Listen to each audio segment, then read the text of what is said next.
একটু কল্পনা করুন, এমন একটি প্রাসাদের কথা যার দেয়ালে ইট নেই, আছে সোনা, যার মেঝেতে পাথর নেই, আছে হীরা, চুনি, পান্না। সূর্যের আলো যখন সেই প্রাসাদে পড়ত, পুরো এলাকা জলজল করে উঠত। আর সেই প্রাসাদের শুধু চাবিগুলো বহন করতে লাগত 40 জন শক্তিশালী পাহলোয়ান। চাবি, শুধু চাবি, সম্পদ না, শুধু চাবির ভারেই 40 জন মানুষের কোমর বেঁকে যেত। এই মানুষটার নাম ছিল কারুন, এবং তার গল্পটা শুধু একজন ধনী মানুষের উত্থান পতনের গল্প না, এটা এমন একটা গল্প যা 1000 বছর পরেও আমাদের ভেতরটা কাঁপিয়ে দেয়। মিশরে তখন চলছে ফেরাউনের রাজত্ব। বনি ইসরায়েলের মানুষরা দিনের পর দিন চাবুকের আঘাত সহ্য করছে। নবজাতক সন্তানদের চোখের সামনে জবাই করা হচ্ছে।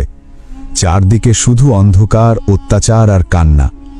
ঠিক সেই সময় একটা কণ্ঠস্বর ছিল যেটা শুনলে মানুষের বুকের ভেতরটা একটু শান্ত হয়ে যেত। রাতের নিস্তব্ধতায় তাওরাত তেলাওয়াত করত সে, এতটাই সুন্দরভাবে যে মানুষ মুগ্ধ হয়ে বসে থাকত। মানুষ তাকে ভালোবেসে ডাকত মুনাবির বলে, মানে আলোকিত মানুষ। সে ছিল নবী মুসা আলাইহিস সালামের আপন চাচাতো ভাই। কিন্তু আলোকিত মানুষের ভেতরেও অন্ধকার থাকতে পারে, আর সেই অন্ধকার ধীরে ধীরে কারুনকে গ্রাস করছিল। দিনের বেলায় সে দেখত ফেরাউনের রাজদরবারের জৌলস, রাতের বেলায় স্বপ্ন দেখত বিশাল ধনভাণ্ডারের। আল্লাহর কিতাবের আয়াতের চেয়ে সোনার ঝনঝনানি তাকে বেশি টানতে শুরু করল। একটা সময় সে মনে মনে ঠিক করে নিল, গরিবদের সাথে থেকে মিশরে মাথা উঁচু করে বাঁচা যাবে না। তারপর সে যা করল সেটা ছিল চরম বিশ্বাসঘাতকতা। নিজের কমকে, নিজের রক্তকে পেছনে ফেলে সে সরাসরি গিয়ে হাত মেলালো ফেরাউনের সাথে। ফেরাউন বুঝল এই লোক কাজের, তাকে বানিয়ে দিল বনি ইসরায়েলের কাছ থেকে খাজনা আদায়ের প্রধান কর্মকর্তা। যে কারুন একসময় আল্লাহর ভয়ে কাঁদত, সেই কারুন এখন নিজের ভাই বোনেদের শেষ সম্বলটুকু কেড়ে নিয়ে নিজের কোষাগার ভরছে। আর শুধু খাজনা আদায়ই থেমে থাকেনি, কারুনের ছিল প্রাচীন রসায়নবিদ্যায় অসাধারণ দক্ষতা। অন্ধকার কুঠুরিতে বসে দিনের পর দিন গবেষণা করে সে একটা কৌশল বের করে ফেলল, সাধারণ লোহা, তামা, পিতলকে গলিয়ে সোনায় রূপান্তর করার পদ্ধতি। জ্বলন্ত চুল্লির সামনে দাঁড়িয়ে যখন সে দেখত সাধারণ ধাতু গলে চকচকে সোনা হয়ে যাচ্ছে, তার চোখ দুটো লোভের আগুনে জ্বলজ্বল করে উঠত। রাতারাতি সে হয়ে উঠল পৃথিবীর ইতিহাসের সবচেয়ে ধনী মানুষ। সম্পদ রাখার জন্য তো আর সাধারণ ঘর হবে না। হাজার হাজার শ্রমিককে ধরে এনে মরুভূমির বুকে তৈরি হলো এক বিশাল রাজপ্রাসাদ। পিলারগুলো নিরেট সোনার, দেয়ালের ভাঁজে ভাঁজে বসানো হীরা, চুনি, পান্না। মাটির নিচে মাইলের পর মাইল সুড়ঙ্গ, সেখানে থরে থরে সাজানো স্বর্ণমুদ্রা, বিশাল সিন্দুক ভর্তি রত্নভাণ্ডার। আর সেই প্রাসাদের চাবি বহন করতে লাগত 40 জন পালোয়ান।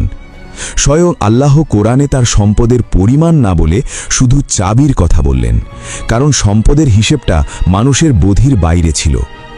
কিন্তু এত সম্পদ পেয়ে কারুনের ভেতরে আর মানুষ ছিল না।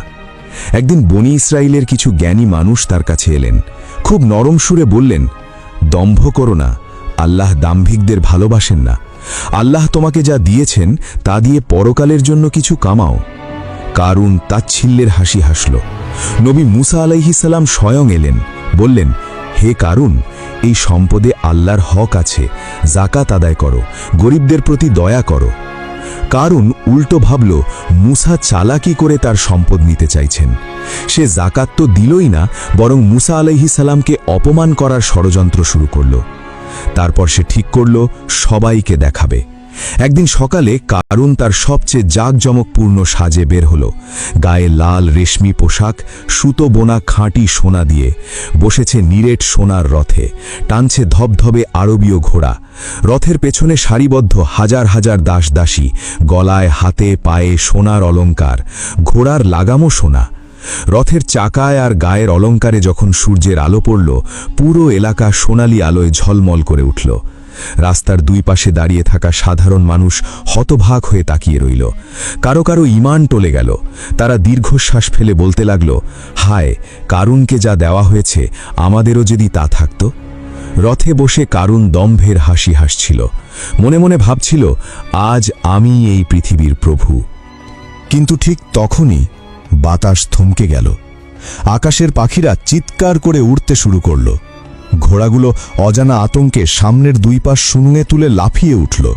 আর তারপর বিকট এক গর্জন। এটা সাধারণ ভূমিকম্প ছিল না, এটা ছিল আসমান থেকে আসা আল্লাহর আযাব। কারুনের সোনার রথের ঠিক নিচের মাটি ভয়ঙ্কর শব্দ করে দুই ভাগে ফেটে গেল। বিশাল এক অন্ধকার গহ্বর হাঁ করে গিলতে শুরু করল। রথ, দাসদাসী, সৈন্য, ধনভাণ্ডার সব। কারুন রথ থেকে ছিটকে পড়ল। সে আতঙ্কিত চোখে দেখল তার নিজের হাতে বানানো সেই স্বপ্নের প্রাসাদ মুহূর্তের মধ্যে ভেঙে মাটির অতলে তলিয়ে যাচ্ছে। যখন মাটি তাকে হাঁটু পর্যন্ত গিলে ফেলল, তখন সব অহংকার ঝরে গেল। সে চিৎকার করে বলল, হে মুসা, আমাকে বাঁচাও, আমার সব সম্পদ নিয়ে নাও। কিন্তু আল্লাহর ফায়সালা হয়ে গেলে সেটা বদলায় না। মুসা আলাইহিস সালাম বললেন, হে জমিন, ওকে গিলে ফেল।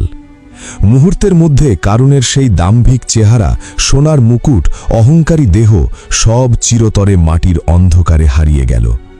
যেখানে কিছুক্ষণ আগেও সেই বিশাল প্রাসাদ, হাজারো সৈন্য আর অঢেল সম্পদ ছিল, সেখানে এখন শুধু নীরব শূন্যতা। একটি ইটের টুকরোও নেই, এক রতি সোনাও নেই। মাটি আবার সমান হয়ে গেল, যেন কারুন নামের কেউ কোনোদিন ছিলই না।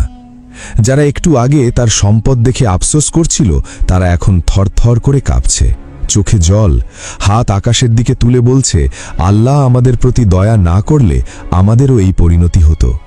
এখানেই কিন্তু শেষ না। রাসূলুল্লাহ সাল্লাল্লাহু আলাইহি ওয়াসাল্লাম সহিহ বুখারীতে বলেছেন, কারুন সেদিন অহংকার করে লম্বা পোশাক ঝুলিয়ে হাঁটছিল। তাকে মাটির নিচে ধসিয়ে দেওয়া হলো, আর কেয়ামত পর্যন্ত সে এভাবেই ধুকে ধুকে আরও গভীরে তলিয়ে যেতে থাকবে। একটু কল্পনা করুন, এখন এই মুহূর্তে আপনি যখন এই গল্পটা শুনছেন, কারুন তখনও তলিয়ে যাচ্ছে তার কোটি কোটি টাকার সম্পদ নিয়ে, ঘোর অন্ধকারের মধ্যে পাথরের চাপে পিষ্ট হতে হতে। আগামীকালও তলিয়ে যাবে, পরশুও। কেয়ামতের শিঙায় ফুঁক না দেওয়া পর্যন্ত এই অনন্ত পতন চলতেই থাকবে।